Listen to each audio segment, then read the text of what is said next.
Bonjour à vous qui êtes réunis ici à la crypte de l'Oratoire Saint-Joseph et à vous qui vous unissez à nous par le truchement de la télévision Sel et Lumière. Nous sommes rassemblés au nom du Père et du Fils et du Saint-Esprit. La grâce de Jésus notre Seigneur, l'amour de Dieu le Père et la communion de l'Esprit Saint soient toujours avec vous. Nous faisons mémoire aujourd'hui de Saint Eugène de Mazenod, qui est le fondateur de la Congrégation des missionnaires Oblats de Marie Immaculée, qui, on le sait, se dévoue depuis de plusieurs années ici, particulièrement au sanctuaire Notre-Dame du Cap. Nous utilisons cependant les textes bibliques du temps ordinaire. La messe est offerte par la succession de Madame Jeannette Larose. En entrant dans cette célébration, reconnaissons notre besoin d'être sauvés. Demandons pardon au Seigneur pour nos infidélités, nos péchés.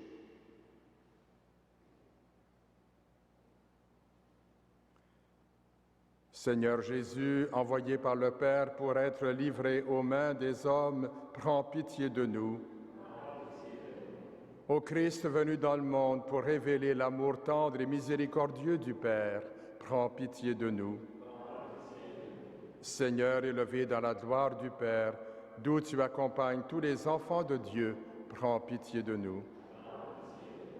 Que Dieu Tout-Puissant nous fasse miséricorde, qu'il nous pardonne nos péchés et nous conduise à la vie éternelle.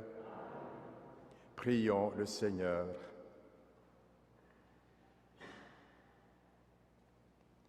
Seigneur notre Dieu, pour annoncer l'Évangile à de nombreux peuples, tu as comblé dans ta miséricorde l'évêque Saint Eugène de Mazenod des vertus qui font les apôtres. Accorde-nous par son intercession de brûler du même esprit pour n'avoir en vue que le service de l'Église et le salut du monde. Par Jésus-Christ, ton Fils, notre Seigneur et notre Dieu, qui règne avec toi et le Saint-Esprit, maintenant et pour les siècles des siècles.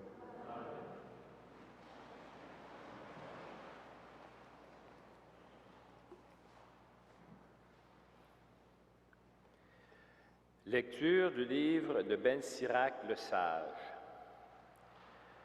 Mon fils, si tu viens te mettre au service du Seigneur, prépare-toi à subir l'épreuve. Fais-toi un cœur droit et tiens bon. Ne te tourmente pas à l'heure de l'adversité. Attache-toi au Seigneur, ne l'abandonne pas, afin d'être comblé dans tes derniers jours. Toutes les adversités, accepte-les. Dans les revers de ta vie pauvre, sois patient, car l'or est vérifié par le feu, et les hommes agréables à Dieu par le creuset de la pauvreté. Mets ta confiance en lui, et il ne te viendra en aide. Suis une route droite et mets en lui ton espérance. Vous qui craignez le Seigneur, comptez sur sa miséricorde. Ne vous écartez pas du chemin de peur de tomber. Vous qui craignez le Seigneur, ayez confiance en lui, et votre récompense ne saurait vous échapper. Vous qui craignez le Seigneur, espérez le bonheur, la joie éternelle et la miséricorde. Considérez les générations passées et voyez. Celui qui a mis sa confiance dans le Seigneur a-t-il été déçu? Celui qui a persévéré dans la crainte du Seigneur a-t-il été abandonné? Celui qui l'a invoqué a-t-il été méprisé? Le Seigneur est tendre et miséricordieux. Il pardonne les péchés et il sauve au moment de la détresse. Parole du Seigneur. Nous rendons grâce à Dieu.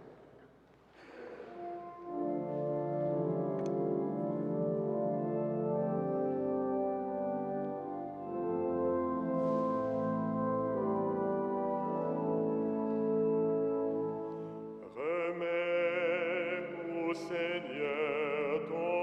destin, fais-lui confiance.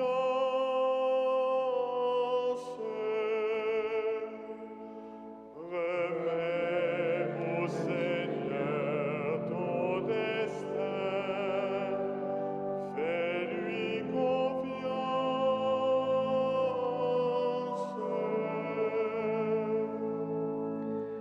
Fais confiance au Seigneur, agis bien, habite la terre et reste fidèle. Mets ta joie dans le Seigneur et comblera les désirs de ton cœur. Il connaît les jours de l'homme intègre qui recevra un héritage impérissable.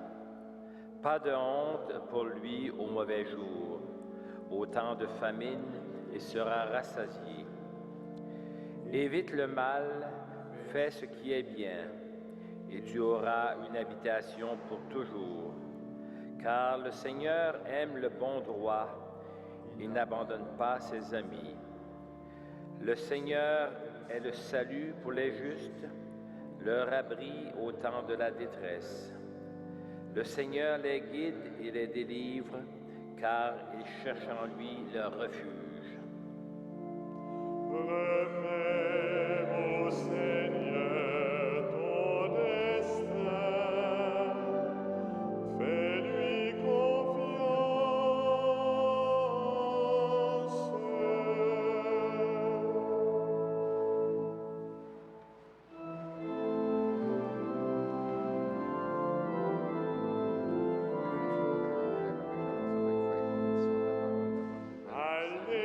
Alléluia, Alléluia,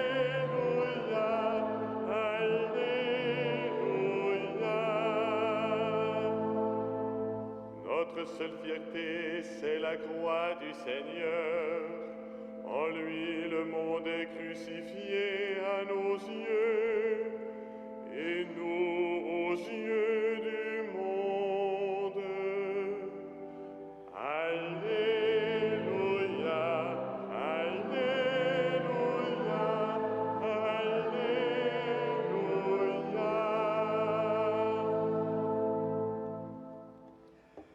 Le Seigneur soit avec vous. Évangile de Jésus-Christ selon saint Marc.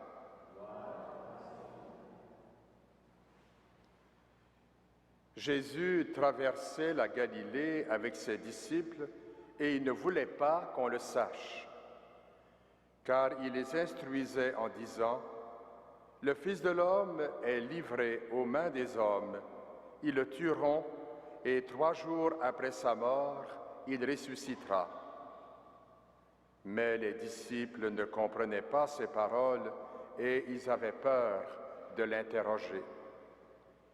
Ils arrivèrent à Capharnaüm et une fois à la maison, Jésus leur demandait: « De quoi discutiez-vous en chemin ?» Ils se taisaient, car sur la route, ils avaient discuté entre eux pour savoir qui était le plus grand. S'étant assis, Jésus appela les 12 et leur dit: « Si quelqu'un veut être le premier, qu'il soit le dernier de tous et le serviteur de tous. » Prenant alors un enfant, il le plaça au milieu d'eux, l'embrassa et leur dit: « Celui qui accueille en mon nom un enfant comme celui-ci, c'est moi qui l'accueille. Et celui qui m'accueille ne m'accueille pas moi, mais celui qui m'a envoyé. » Acclamons la parole de Dieu. Louange à toi, Seigneur Jésus.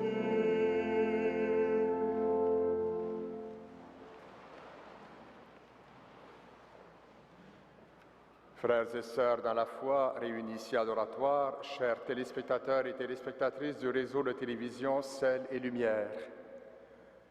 Ce qui me frappe en écoutant cet évangile et en le commentant avec vous, c'est le contraste entre les deux parties de ce texte évangélique. Ce contraste est saisissant. D'un côté, Jésus révèle son mystère d'abaissement. Il sera livré aux mains des humains, ceux-ci le tueront, et 3 jours après sa mort, il ressuscitera. Les disciples ne comprennent rien à ce langage. De l'autre côté, eux-mêmes, les disciples, discutent entre eux pour savoir qui est le plus grand. Quelle ironie, ils n'ont vraiment rien compris. Mais ne soyons pas trop sévères à leur égard. Et surtout, n'allons pas les condamner du haut de notre suffisance ou de notre orgueil. Ne nous arrive-t-il pas à nous aussi de chercher comment être les plus grands, les meilleurs, les plus forts, jouer du coude pour se tailler une place de choix? Ne l'oublions pas, nous-mêmes, nous sommes de la même pâte que les disciples. Face à cette ambition des disciples, Jésus pose un geste symbolique qui va les faire réfléchir et les amener à découvrir ce que le Seigneur veut qu'ils deviennent.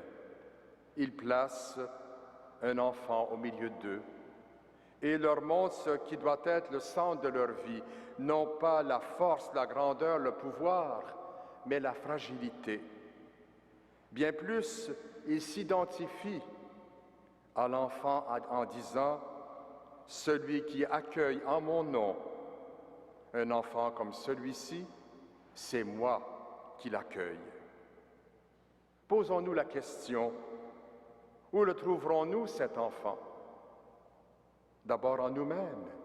Il y a en nous une partie faible, impuissante, dépendante de la bonté de Dieu et des autres. C'est notre partie la plus humaine, celle qui ressemble le plus à l'être humain réussi qu'était Jésus. Celui-ci nous propose de choisir cette partie de nous et d'en prendre soin, de nous mettre à son service. Fini la quête du pouvoir et de la domination. Nous vivrons alors dans l'état d'esprit que recommande le livre de Ben Sirac, le sage que nous avons entendu en première lecture, totalement confiant en la bonté du Seigneur qui, lui, est tendre et miséricordieux pour nous, qui ne cesse de nous accueillir, de nous donner son pardon lorsque nous avons péché et que nous le reconnaissons. Au cours de cette Eucharistie, demandons au Seigneur de nous donner un regard orienté vers les plus petits et non vers la gloire, comme l'a fait celui dont nous faisons mémoire aujourd'hui, saint Eugène de Mazenod, fondateur des Oblats de Marie Immaculée, qui a consacré toute sa vie à l'évangélisation, particulièrement des plus pauvres. Amen.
Prions ensemble au moment d'offrir le sacrifice de toute l'Église.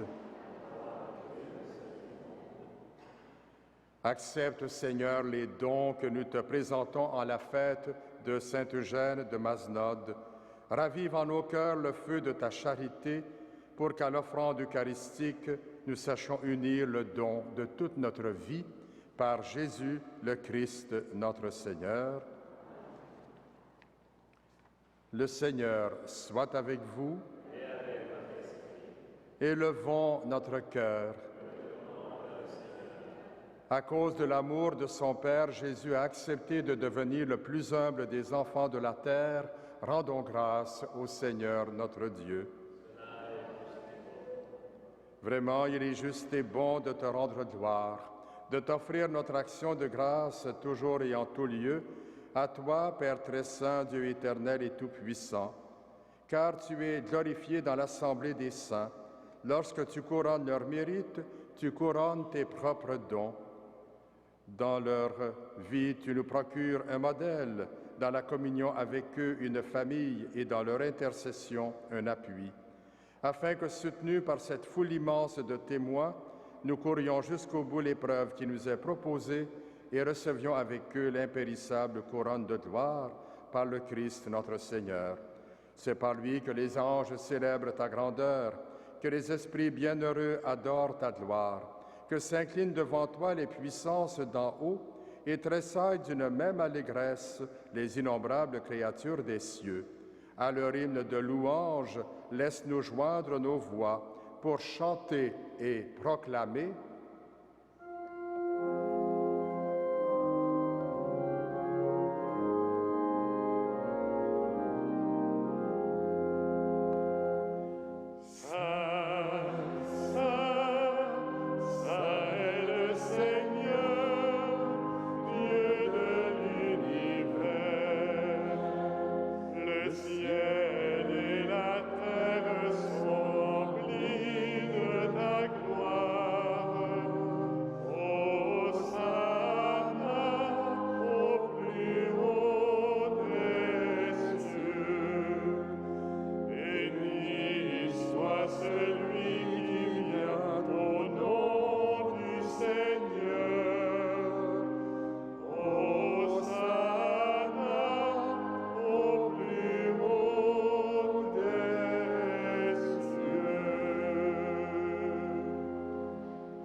Toi qui es vraiment saint, toi qui es la source de toute sainteté, Seigneur, nous te prions. Sanctifie ces offrandes en répandant sur elles ton esprit, qu'elles deviennent pour nous le corps et le sang de Jésus le Christ, notre Seigneur. Au moment d'être livré et d'entrer librement dans sa passion, il prit le pain. Il rendit grâce, il le rompit et le donna à ses disciples en disant « Prenez et mangez-en tous. Ceci est mon corps livré pour vous. »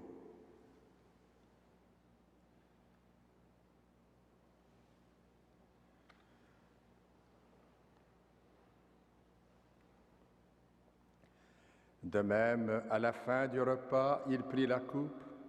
De nouveau, il rendit grâce et la donna à ses disciples en disant « Prenez et buvez-en tous, car ceci est la coupe de mon sang, le sang de l'alliance nouvelle et éternelle, qui sera versé pour vous et pour la multitude en rémission des péchés. Vous ferez cela en mémoire de moi. »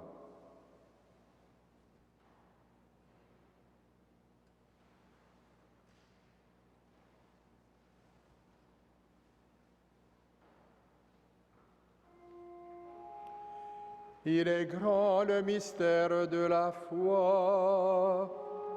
Nous proclamons ta mort, Seigneur Jésus. Nous célébrons ta résurrection. Nous attendons ta venue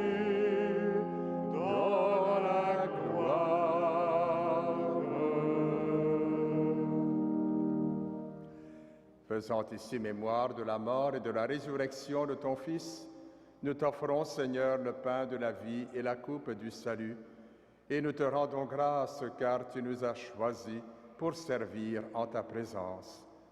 Humblement, nous te demandons qu'en ayant part au corps et au sang du Christ, nous soyons rassemblés par l'Esprit Saint en un seul corps. Souviens-toi, Seigneur, de ton Église répandue à travers le monde. Fais-la grandir dans ta charité avec le pape François, notre évêque Christian Lépine et tous ceux qui ont la charge de ton peuple. Souviens-toi aussi de nos sœurs et de nos frères qui se sont endormis dans l'espérance de la résurrection et de tous les hommes et femmes qui ont quitté cette vie. Reçois-les dans ta lumière auprès de toi. Sur nous tous enfin et sur ceux et celles qui se sont recommandés à nos prières, nous implorons ta bonté. Permets qu'avec la Vierge Marie, la bienheureuse Mère de Dieu, et Saint Joseph, son époux, avec les apôtres, Saint Eugène de Mazenod, Saint Frère André, et les saints de tous les temps qui ont vécu dans ton amitié, nous ayons part à la vie éternelle et que nous chantions ta louange par Jésus-Christ, ton Fils bien-aimé. Par lui, avec lui et en lui, à toi, Dieu le Père Tout-Puissant, dans l'unité du Saint-Esprit, tout honneur et toute gloire pour les siècles des siècles. Amen.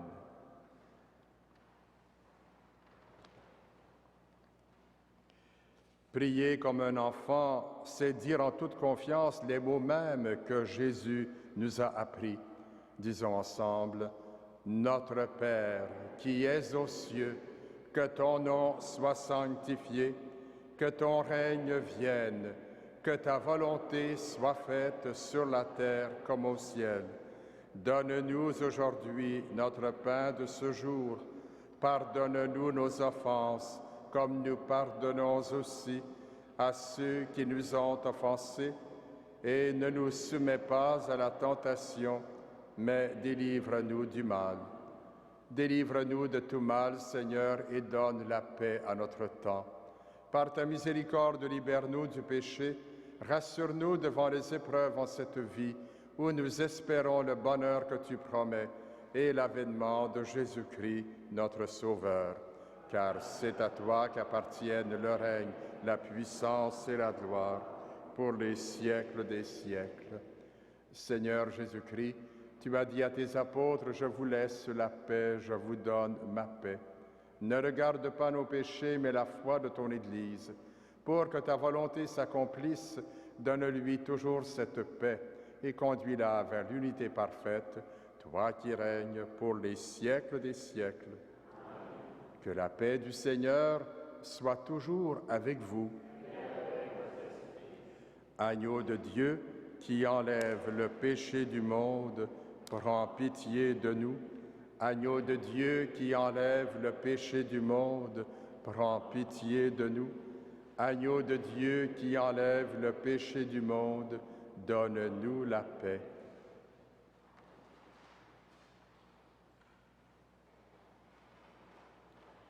Heureux les invités au repas du Seigneur.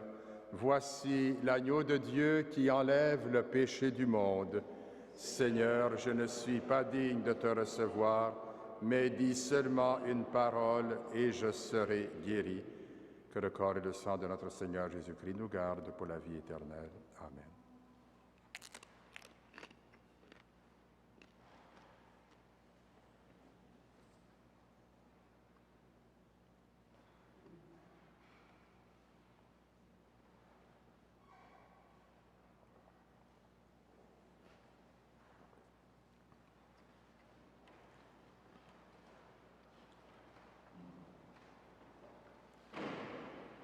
Le corps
Prions le Seigneur. Nous te rendons grâce, ô Dieu très bon, de nous avoir accueillis à la table eucharistique. Donne-nous de marcher dans les voies de la sainteté, afin que nous partagions avec Saint Eugène la joie promise aux fidèles serviteurs de l'Évangile, par Jésus le Christ, notre Seigneur. Le Seigneur soit avec vous. Et avec votre esprit. Que Dieu Tout-Puissant vous bénisse, le Père, le Fils et le Saint-Esprit. Que la parole de Dieu change votre manière de vivre. Allez dans la paix et la joie du Christ.